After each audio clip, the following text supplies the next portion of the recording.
Actually, I started writing novels here in India. It was in 1998. It was my first trip. It was a long trip, and I had a lot of time. And I wrote my first book that was called Lost in Bombay. Mumbai. What I am going to tell you, it's strange, but maybe the job that I enjoyed more was waiter. Normally, I write in the mornings, so that my head is fresh and is not overcharged with so many impressions. And then I have 1 liter of green tea, Hmm? my cat there. Okay. So my first novel, I needed like 4 years to get a publisher. My Personally. little drama was that my father was a very cultured man. He was a man who had not gone to university, but he had self educated and learned 3 foreign languages, and he had 10,000 books at home, and he was reading all the time, Okay. but he didn't want to read me. Ah. Today I have with me the man, one of the men behind Ikigai. Well, the world knows you better, maybe because of Ikigai, but apart from that, we have had so many other novels that you have written, so many writings, and a very enriching and fulfilling and splendid life. So, we are going to meet Francesc Miralles today on How Did You podcast. Welcome to the show. A great pleasure for me to be here. Thank you very much for having me. And let's start right from the beginning. As a child, how was Francesc? Were you very naughty, very keen on writing? How was your childhood? Francesc was a very shy child, I see. not a very good student, Oh, actually. And I read more or less, but I wouldn't say that I was a very good reader. I was reading Tintin adventures. And when I became 14, 15, maybe more things like Hermann Hesse books and novels like that. But my main interest was on music, not in writing or on reading. yes. You're also a musician, Yeah, so not a professional one, but I have written a lot of songs. I have had different bands. And actually, when I was asked with 1920, my dream was to write soundtracks for movies. and was how far in your dream did you go? Not so far, because to do that, you should have some classical studies, go to conservatory, and I am a bit lazy about that. So I play piano, but I don't practice every day. So I didn't have the discipline for that. Okay, and it's not just been writing. You've been through so many things in your life. You Of started course, off. I didn't know I was going to be a writer. Actually, when I became 19, I started working as a waiter, courier, Yes. many different jobs. And then my Ikigai by that time was traveling.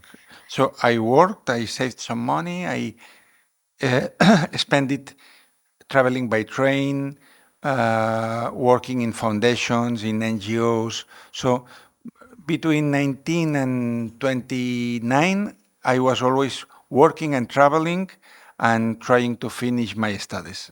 And these travels definitely have found a place in your books. Most of your books have a Yes, background of the particular place where you lived. For example, Balkan Cafe. yes.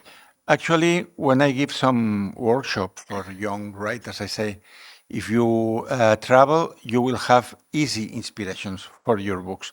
Because if you go to a place where you have never been, let's say the Andaman Islands, Huh. you can start a novel there and you have Okay. the first 20 pages done with the conversations with the local people, the landscape, what happens to you as a traveler. So, as a traveler, can you share some experiences which left a deep mark in you? You know, something that. Yes, actually, I started writing novels here in India. It was in 1998. It was my first trip. It was a long trip, and I had a lot of time. And I wrote my first book that was called Lost in Bombay. Mumbai by handwriting in a notebook. Oh. So, and when I came back to Spain, I put it into a computer. But India was my first inspiration for writing fiction. Ah, and were you truly lost in Bombay? No, no, I was not lost in Bombay, but the main character of my novel was. It's a story about a kid that travels with his parents to visit an uncle who is working in India as missioner. And there are some problems in the street, some manifestations, and he gets lost in the big Bombay in a moment in which we didn't have cell phones and things like that. So he's 10 days lost and he gets to know other children and he understands a lot of things about this culture so different from what he knows from his land. So that's what I meant. I mean, when you were in Bombay for the first time, In did you many other feel little? places, yes. When my first city was Bombay, and from there I started a very long trip to Anantapur, to the south of India, to many places, to Kerala. I was also in Kerala. My first impression was something very different from what India is today. Actually, I've never seen a progress so big as in this country.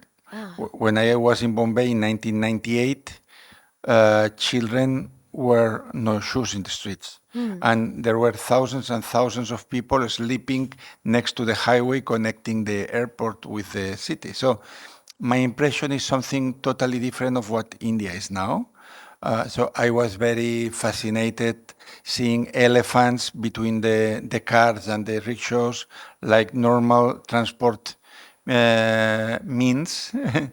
But of course, I had already read Kipling's books and many things, but it was a very nurturing trip because I could speak with many people from the street, with gurus, with sadhus, and it was very interesting. and the different people that you've spoken to, so they all find a place in your book, or are they select with? Yes, the most interesting ones, actually, when you are a writer, you are stealing information here and there and inspiration, and there is no trip in which you don't take something for your books. True.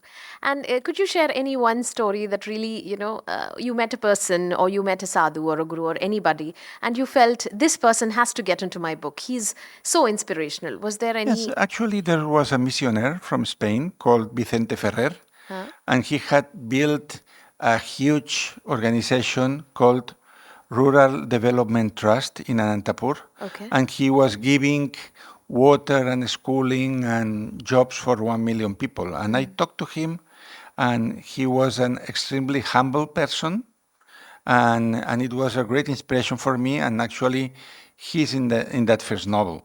Okay. And talking about now, we've been talking about your writing journey. Was there any particular point in your life when you felt that, yes, I have to write? How did that happen? How did you actually pick up a pen and start There writing were away? different moments in my life. I think when I was 14, 15, it was a moment in which I needed existentially to write because it's a very complicated moment in the life of a person. You are in love, maybe you don't have positive feedback of this person that you like.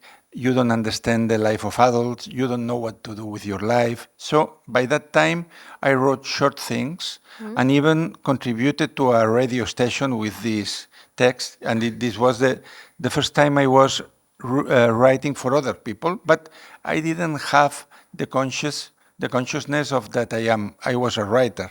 I was doing it to take it out questions and feelings and impressions that I had inside me.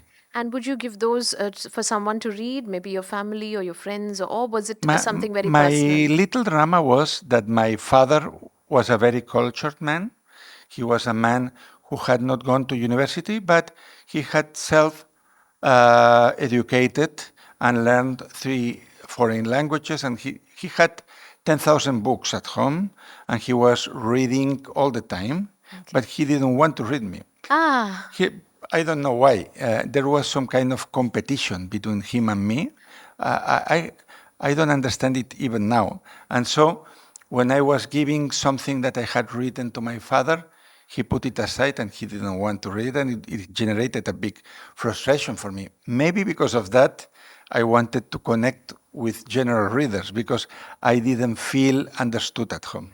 Oh, so that was the trigger point. Maybe it was the seat of everything. And then you were bitten by the travel bug, as you told us earlier. So this experience led you to Japan, to Barcelona, so many places. Many places, yes. And which was the one place? Let's keep Japan aside. But apart from that, and of course, your first one was India.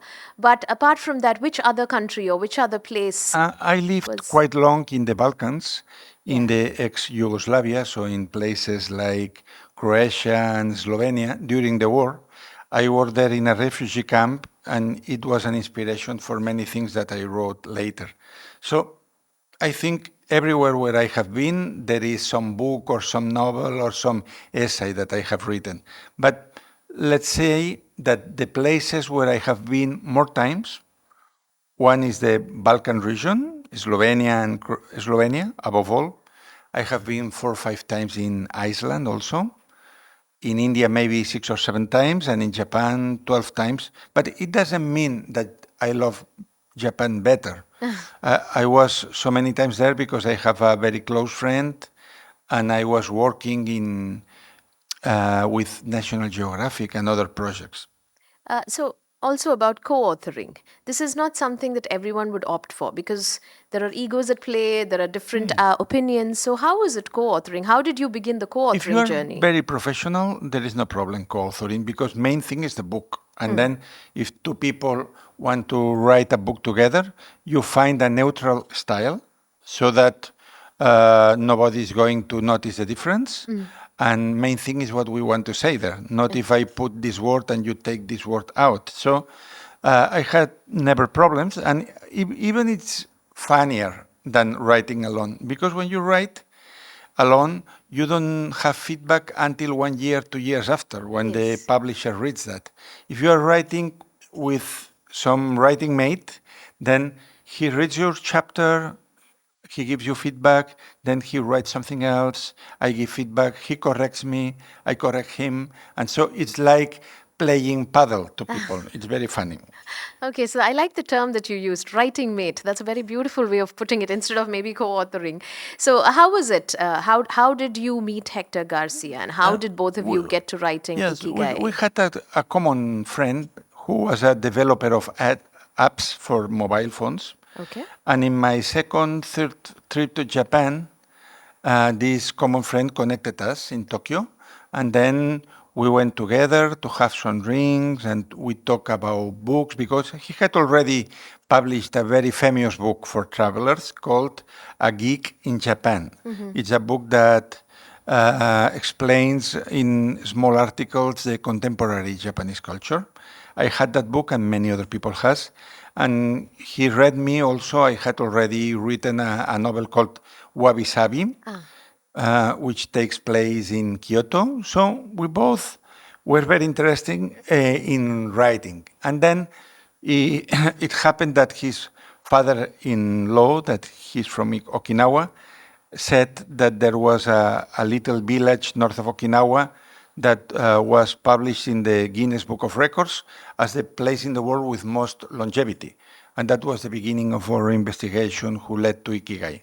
So, how long were you there to understand the culture of Okinawa and 6 months before, we were reading a lot of academical papers, books, other previous studies.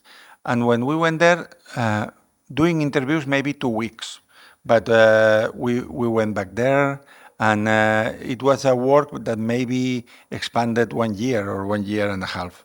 when you wrote the book, did you expect that it would become such a worldwide No, hit? I mean, we thought what it was was a your. book for 1,000 people only. Ah, We thought it was a book for Japan freaks, for people who already bought essays about haikus, Zen, and Kaizen, and all these things.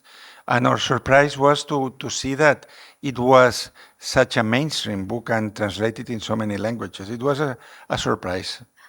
and how did you handle that surprise? Were you overwhelmed or. Yeah, actually, the popularity of writers is very relative. If you are a soccer player, or if you are a YouTuber, very famous, or you are an Instagrammer or an actor, it affects to your life because you go to the street and people want photos with you. Nobody knows who the authors are and how do they look like. Huh. I always say that I live in Barcelona, and when Dan Brown was very famous with the Da Da Vinci Vinci Code, Code. I said, if Dan Brown is walking in the Ramblas, nobody's going to stop him because they can think it's a taxi driver because the photo of the person is so small in the book when Book. it is there that nobody is going to recognize you. Even here in India, maybe I have sold, I don't know, 1 million copies, and they surprise when they know that I am the author of Ikigai. They know Ikigai, they don't know Francesc Miralles, and that's a good thing of the writers, that they have quite a discreet life. Okay. And so, what is your Ikigai? It has been changed with the time. My first Ikigai, maybe it was traveling, as I told you. Then I had an Ikigai as a language teacher when I was teaching German in different schools. It finished after 2, 3 years. Then I had an Ikigai as a publisher. I worked as an editor in a company, then as a writer. And I would say my main Ikigai nowadays is helping other people to find their Ikigai, and normally it's visiting colleges, schools, being in places like this. This is my most important ikigai because it takes most of my time. Ah, all these roles that you mentioned earlier, which is the one that you've enjoyed the most? You said teacher, waiter, writer, so many things. So, which is it that you, and musician, of course? I didn't enjoy teaching so much because you must have a lot of vocation for that because you are repeating the same contents 1 year after the other and you can make some variations, but you need a lot of energy for that. And if you are in a school where the students cannot behave properly, then you must be a policeman also. So I admire deeply the teachers because I find it a very difficult job and you must have a lot of heart to do that all your life. So look, what I am going to tell you, it's strange, but maybe the job that I enjoyed more was waiter. Ah, and why so? Because I was 19, then it was my first job, and I started working in a kind of students' bar in the Okay. center of Barcelona. So it was in a very old building. Actually, it had been before a monastery, Okay. and it was a place where 200, 300 students went every day to drink beer or coffee and to chat. And the owners were people as young as me because the place belonged to a theater actor, and the two sons of this theater actor ran the business. So we were 19 years old people. We became friends, and we became friends also from the clients. So for Okay. me, it was a feast going every day there because it was having fun and being paid for that. True. And let's talk about rejections. Every author would definitely have their share of rejections, which each person handles differently. So, how did you handle any rejection that came your way? Yes, I was very passionate about that. So my story is a bit particular because my first two novels didn't have rejections. I was in India. I wrote this Lost in Bombay. I participated in a literary prize. I didn't win, but the jury liked the story, and they said, "This is not the novel to win this prize, but we recommend publication." And so 1 year after it was published and it was okay in a good imprint, it came to the schools. It was a little success. And 1 year after, I wrote a novel for youngsters called A Haiku for Alice. And this novel won a very important literary prize called Big Angular. Okay. But after that, I wanted to step into the adults writing, and during 4 years, nobody wanted to publish me. So, Oh, because by that time, when you were writing for children or young readers, you were labeled that you were an author for that, yes. not for adults. So, my first novel, I needed like 4 years to get a publisher, and even then, I think I sold 110 copies, something like that. And Okay. it was very difficult, but maybe the most mysterious thing that happened with me. During my early life as an author, I wrote also under pseudonym many things. Yes. And I invented one pseudonym called Alan Percy. Okay.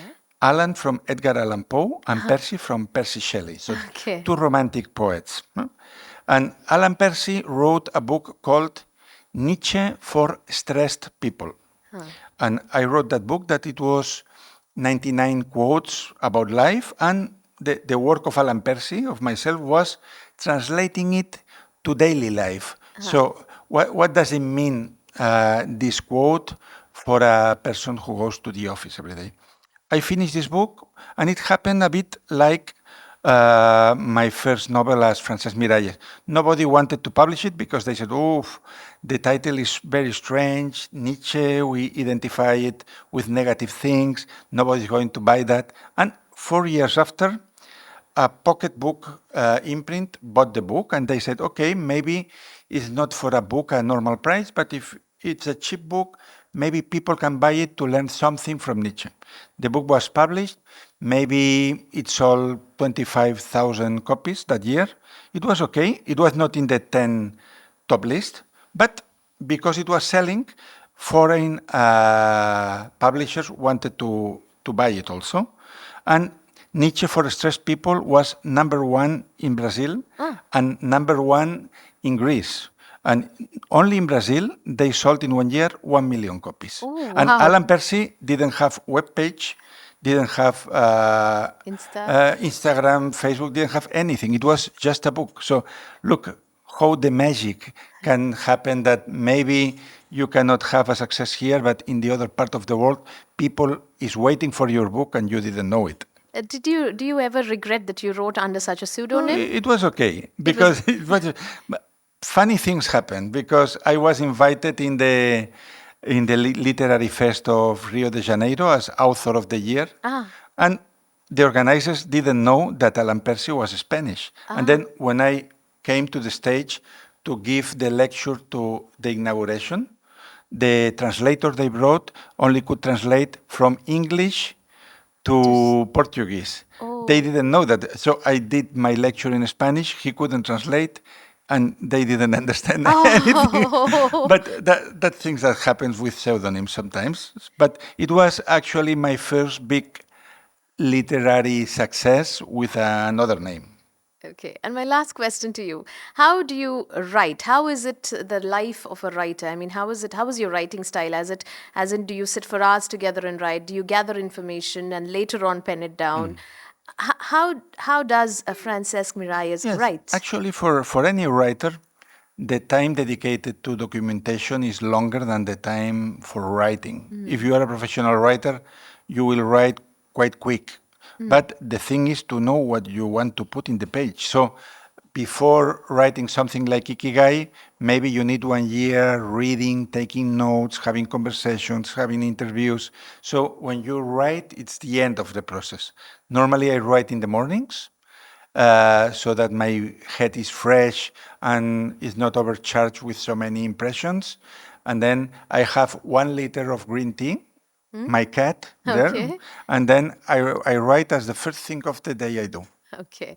And fiction versus non-fiction. You've written both. So Yes, which is it that you prefer more? writing fiction is funnier, but it's more difficult. Actually, I can write non-fiction as I speak without Oh, thinking, okay. because They're every day, facts. no, because every day I am talking about psychological things in schools, in universities, in interviews, everywhere. So my life is speaking about these topics. But when you write a novel, you must take into consideration many other things. Which is the voice that you are going to use there? First person, third person, in present, in past. When will you put this information here? When you put this clue? So actually, a novel is like an artifact. It's something. It's like a machinery where you must control many more things. It's more difficult, but actually, I write a novel every couple of years because I like to do it. But my nonfiction books are much more successful. Okay. So, well, it's been absolutely wonderful talking with you. And we've been speaking about your journey through the years. So, if I would ask you finally, you're at a point in life where many of us envy you. So, how did you come this far? If I would ask you in short, how would you explain? How did you? How did I come to this? This particular point in life, all these experiences that you've had. I think with a lot of trials and errors, overcoming a lot of frustration, and with many ups and downs in life. So I think to get something important in your profession, anything it is, journalism, writing, fine arts, you must have a marathon mentality. Oh. So your goal must be in a middle term or in a long term. If you want to get what you wish immediately, you're going to fail. You need to have patience. Yes, a lot of patience, a lot of resilience, and knowing that many things need a lot of trials.